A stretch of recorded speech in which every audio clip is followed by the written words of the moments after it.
started to rent a 1-bedroom, 1-bathroom space on Airbnb, and I'm going to share with you guys just exactly how much money it's been making me over the past 3 months. I'm going to talk about my space and why I chose to get into short-term rentals, how I furnished my Airbnb, and how much it cost in total to get it up and running. Going to show you how I set my prices, and lastly, if I would do it all over again. I will flat out tell you guys right now that my Airbnb has been my best side hustle to date. For the amount of time and money that I'm earning, my hourly rate is somewhere about $200 to $300 an hour. The space is also paying for my entire mortgage. May 2022 was my first full month in business, and I made $2,061 in May. I earned more money in June, but I did have to refund some of the money to guests for small issues. This resulted in a payout of $2,164. I have a total of 3 guests right now, and I'm currently earning just shy of $3,000 at the time of this recording. I'll have $2,969 in money being sent directly to my bank account from Airbnb for July. There is still an open weekend, so I may actually get somewhere near $3,500.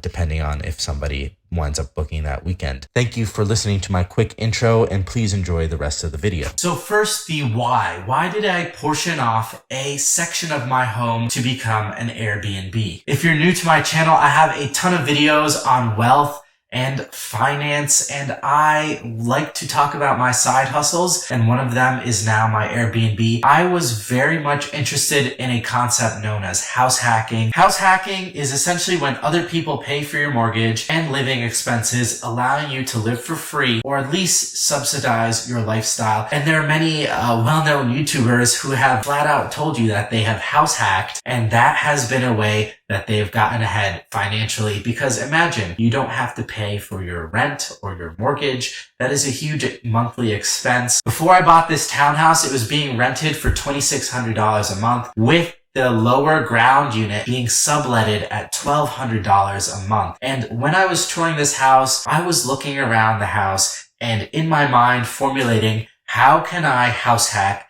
How can I at least get a few other people into this home so that I don't have to pay the entire mortgage myself? Property taxes, school taxes, PMI, we're looking at $2,200 a month as a mortgage payment. So my initial options were to continue renting out the lower unit for $1,200 a month and then pay $1,000 a month out of pocket. But then I would have somebody living in my home 365 days a year. They would be sitting in my nice living room, using my nice kitchen. They would essentially have all access to my house. They would have access to my parking. And it seemed a little intrusive, especially for somebody who has spent the last several years living by himself. It's a big ask to now say you want a roommate to house hack. So I was thinking about short-term rentals because from my experience and what I've been seeing online, people are earning anywhere from 2 to 3 times the amount of a long-term rental by renting out their property in a short-term fashion. So I looked towards Airbnb. Airbnb boasted that hosts in my area sell their space for roughly $3,300 a month. My thoughts were that if I could rent my space out for 10 total nights and make even $1,000 or $1,500 a month while still having access to my entire building the other 20 or 21 days a month, that is a big win compared to having a long-term tenant.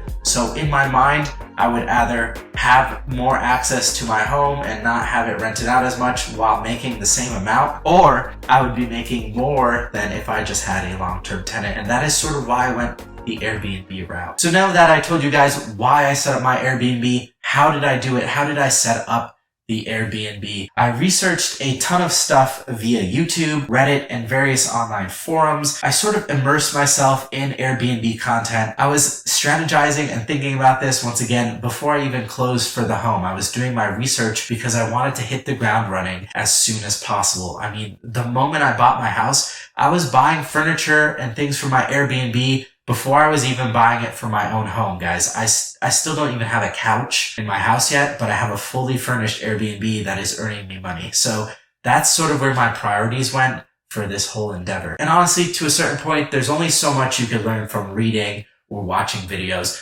Ultimately, you kind of have to just do it for yourself to really see how smoothly the operation goes. And I adapt and I adjust my offering and my listing based on the feedback that I've been getting. Initially, to start, I had numerous trips to Costco, Target, and various online retailers to pick out all of the furnishing and design choices that I wanted for the space. The rear of the home is a greenish color, so I used a green as my accent color. Everything from the blanket to the accent pillow to the coffee mugs, the rug, the paintings I hung up. I wanted to instill some sort of branding. I wanted to focus on the quality of the bed and the bedding. I bought essentially 2 or 3 of everything, including linens. I bought a bunch of towels and stuff from Costco. That way I had extra and I could rapidly turn over the unit. If someone heavily damaged something, I didn't want to have to immediately make a trip to the store. I wanted to have extra stuff on hand. I also bought the snacks, the coffee, everything like that in bulk. I bought soap dispensers and then I refill the soap. That way people aren't taking these little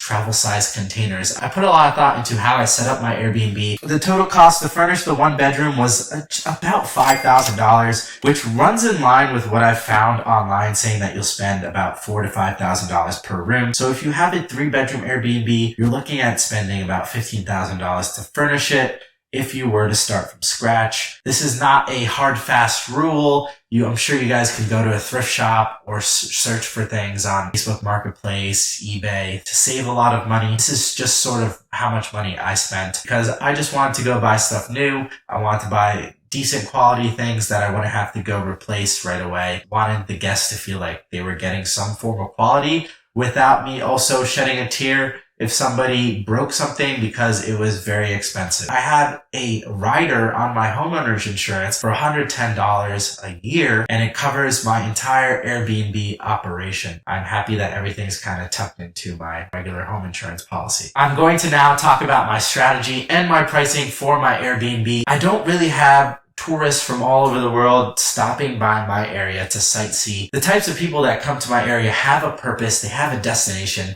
they have people in the area, they have something to do in the area. And I kind of had a feeling that the majority of my Airbnb would be booked out during the weekends, which is sort of what wound up happening. I would like to say that I also know my market. My Airbnb is in a lovely town, and it is 3 to 5 minutes from downtown. You could literally walk. It's all sidewalks. It's a nice, quiet neighborhood. It has a very good space and location compared to even other Airbnbs and most of the other hotels. There's only right now 1 major hotel in this town, and it is a luxury hotel, so the prices tend to be a little bit higher. I knew that my strategy is to undercut the hotels, undercut a lot of the other Airbnbs. However, I did not want to be the cheapest Airbnb in town. And I set my listing to have a 2-night minimum stay because there's less cleaning and less turnover. I earn more money when people book several nights in a row. It's just a lot nicer to see $700 land in your bank account. Also, a bunch of forums have said that a 2-night minimum helps avoid a lot of the problem guests. Since I do work a full-time job in an emergency department, I want to avoid the hassle and panic of not being able to turn over the unit myself.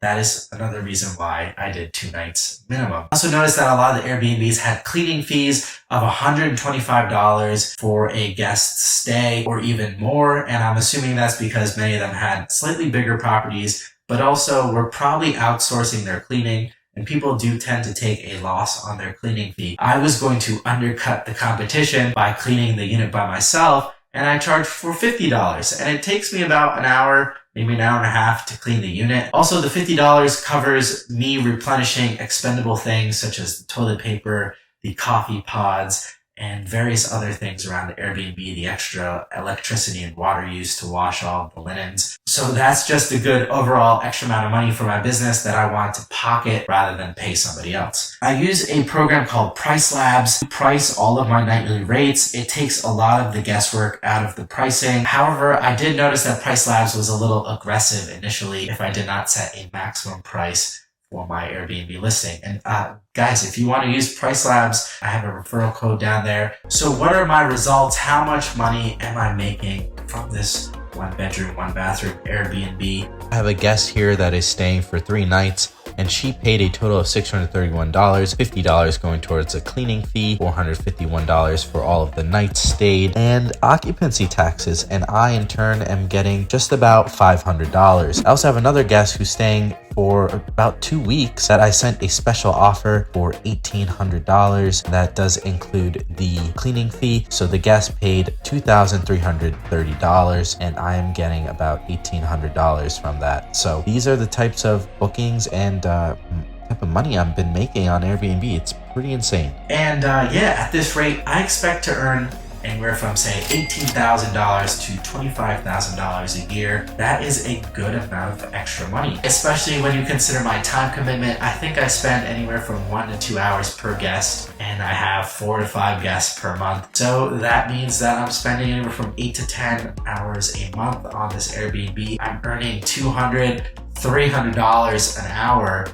That's a huge return on investment for my time just by having this Airbnb. Insane how much money I've made on the platform, how quickly I've made that money. I'm getting good reviews, I'm getting good feedback, and overall, I'm very happy with the decision to open up an Airbnb here. What is the goal? If I could send an extra $1,000 a month of Airbnb earnings directly to my mortgage, I will pay off my mortgage even faster than expected by several years and save myself tens of thousands of dollars in interest. Why stop at one Airbnb? Why not have 2 Airbnbs? Or have another property that I use as a long-term rental, have people paying into the equity of these homes. Stay tuned for that 1-year follow-up video, guys. If you enjoyed this video, hit that like button down below. Consider subscribing to my channel. And as always, guys, stay safe out there. Have a great rest of your day. Bye-bye.